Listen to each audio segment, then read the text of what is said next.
never got a chance to do the Science of Getting Rich Facebook Live this morning. So today's reading is out of Is Opportunity Monopolized? No man is kept poor because opportunity has been taken away from him, because other people have monopolized the wealth and have put a fence around it. You may be shut off from engaging in business in certain lines, but there are other channels open to you.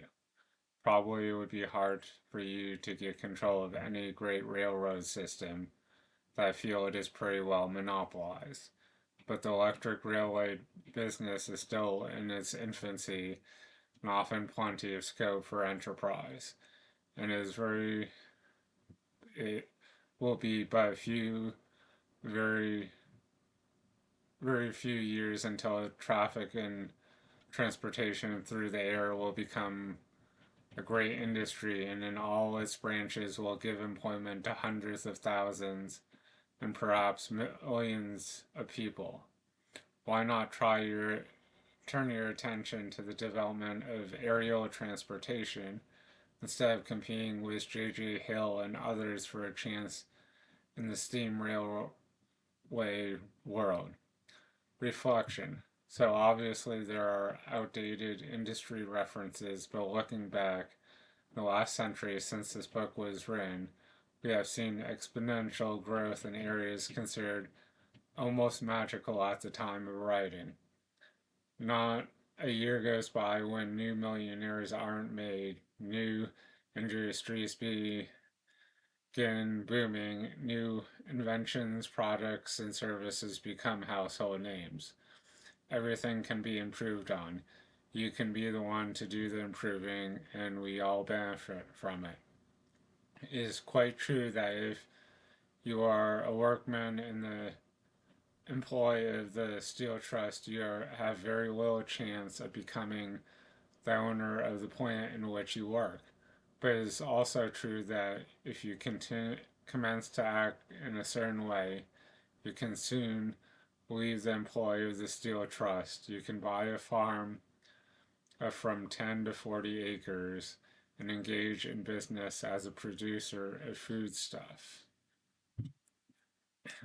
So, as you can see, you can have a certain job and you might not become the owner of the company, but there are um, other opportunities if you think of how to go about it and try something different from what you're currently doing. You just have to do it in a certain way. You kind of have to understand the process of going about what you desire to do. In that case, it was starting a farm, but just as well could be um, starting a restaurant or a consulting business or any number of things.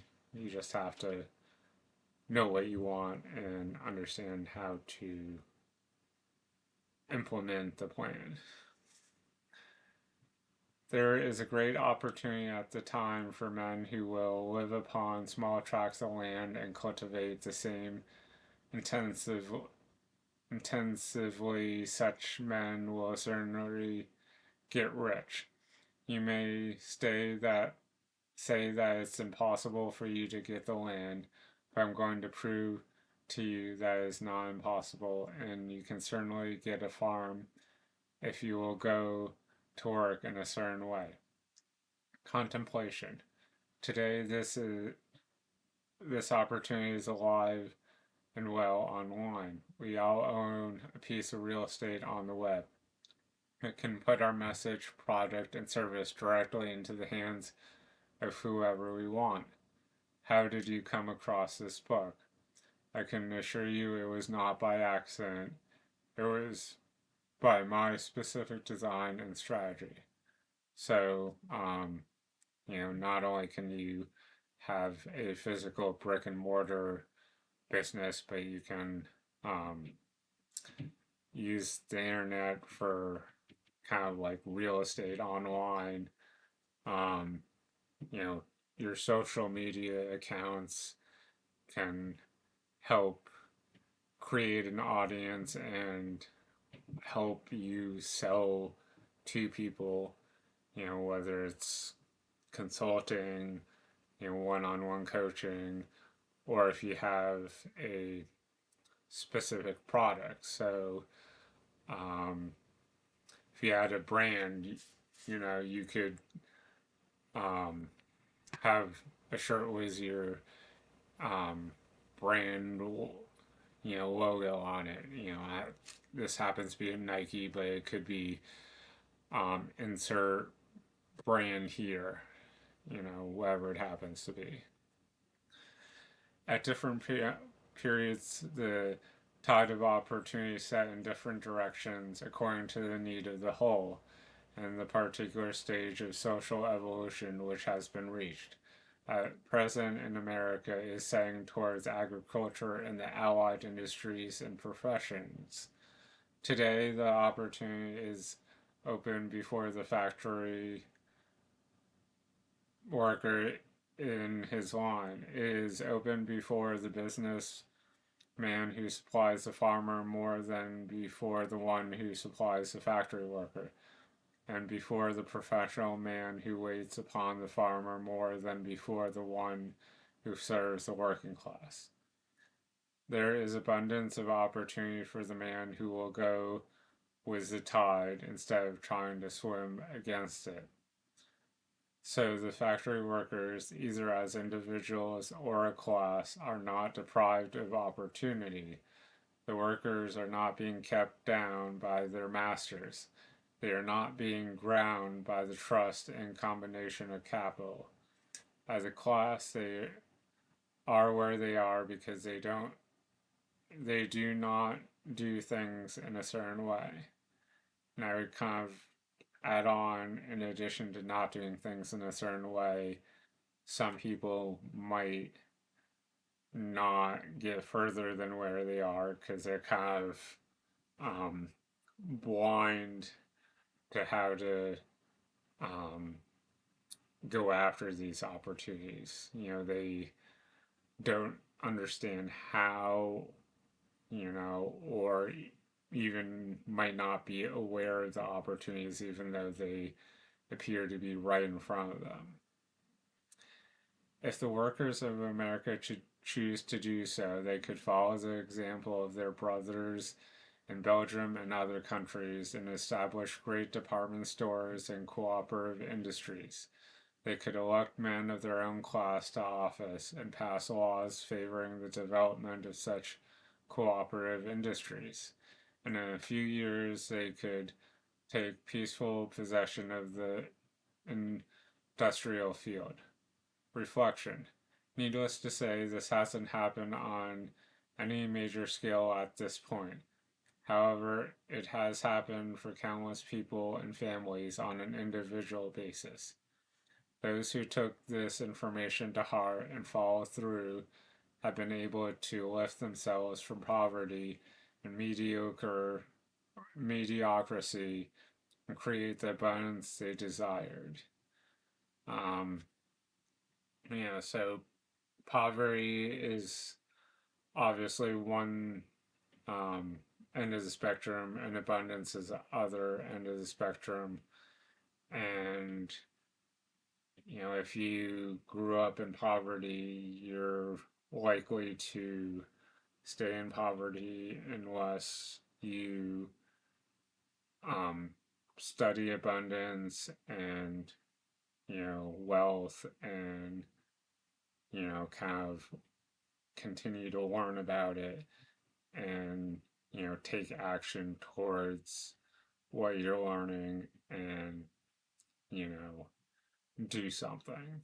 People with abundance aren't any luckier than the people in poverty. They just understand, abundance and wealth. The working class may become the master class whenever they will begin to do things in a certain way. The law of wealth in the same The law of wealth is the same for them as it is for all others. This they must learn, and they will remain where they are as long as they continue to do as they do. The individual worker, however, is not held down by the ignorance or the mental slothfulness of his class. It can follow the tide of opportunity to riches, and this book will tell him how. No one is kept in poverty by a shortness in the supply of riches.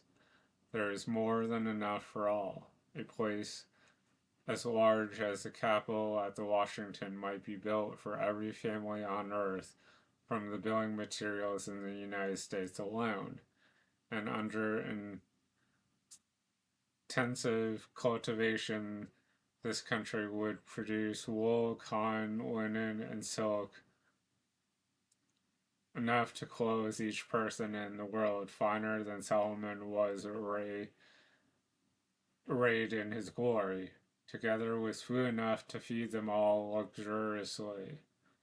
The visible supply is practically inexhaustible, and the invisible supply really is inexhaustible. Um, and as far as the invisible supply,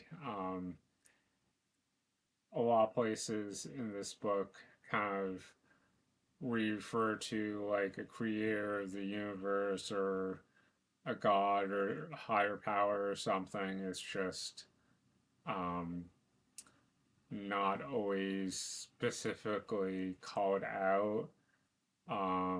It's but the idea there is just that um, there is something that we might not see and completely understand, but there is something out there that there's an abundance and resources that can't be exhausted, like certain resources, physical resources that are we perceive as limited. Read this out loud. Everything you see on earth is made from one original substance, out of which all things proceed. New forms are constantly being made and older ones are dissolving, but all are shapes assumed by one thing. There is no limit to the supply of formless stuff, or original substance. The universe is made out of it, but it was not all used in making the universe. The space in, through, and between the forms of the visible universe are permitted and filled with the original substance, with the formless stuff, with the raw material of all things. 10,000 times as much has been made, might still be made, and even then we should not have exhausted the supply of the universal raw material. No man, therefore, is poor because nature is poor or because there is not enough to go around. The work, rather than focusing on the idea that there might not be enough to go around, use that energy to focus your mind on getting all that you require and sharing it with the ones you love. Nature is an inexhaustible storehouse of riches. The supplies will never run short. Original substance is alive with creative energy and is constantly producing more forms. When the supply of building materials is exhausted, more will be provided or produced. When the soil is exhausted so that foodstuff and materials for clothing will no longer grow upon it, it will be renewed or more soil will be made. When all the gold and silver has been dug from earth, if man is still in such a stage of social development that he needs gold and silver, more will be produced from the formless. The formless stuff responds to the needs of man. It will not let him be without any good thing. This is true of man collectively. The race as a whole is always abundantly rich, and if individuals are poor, it is because they do not follow a certain way of doing things which makes the individual man rich. The formless stuff is intelligent, is stuff which thinks, is alive and always impelled towards more life. It is a natural and inherent impulse of life to seek the life more. It is a natural and of intelligence to enlarge itself and of conscience to seek to extend its boundaries and find fuller expression. The universe of forms has made by formless living substance throwing itself into form in order to express itself more fully. The universe is a great living presence, always moving inherently towards more life and fuller functioning. Nature is formed for the advancement of life.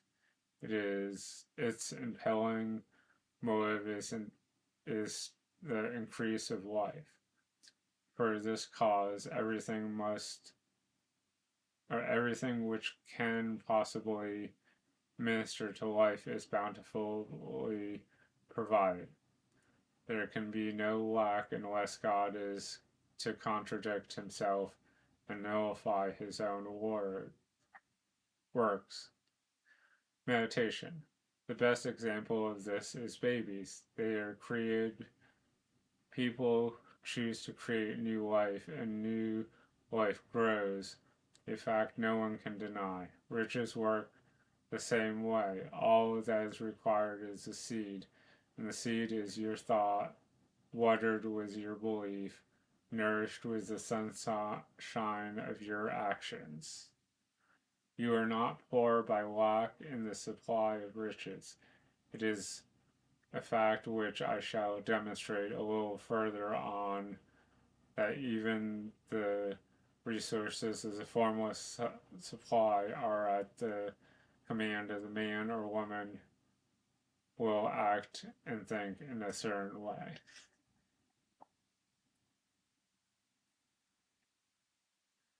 And at the end of the chapter, there's an exercise. Make a list of industries, products, services, and inventions that didn't exist when I was a child. So,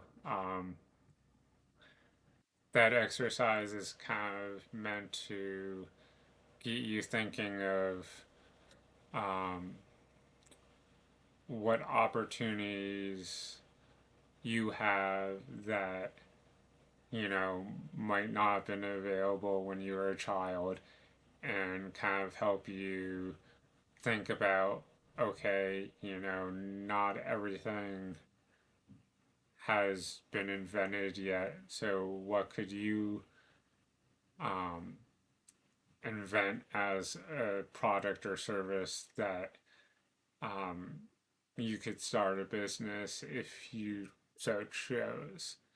So hopefully you found some value in this. Thank you. Have a good day.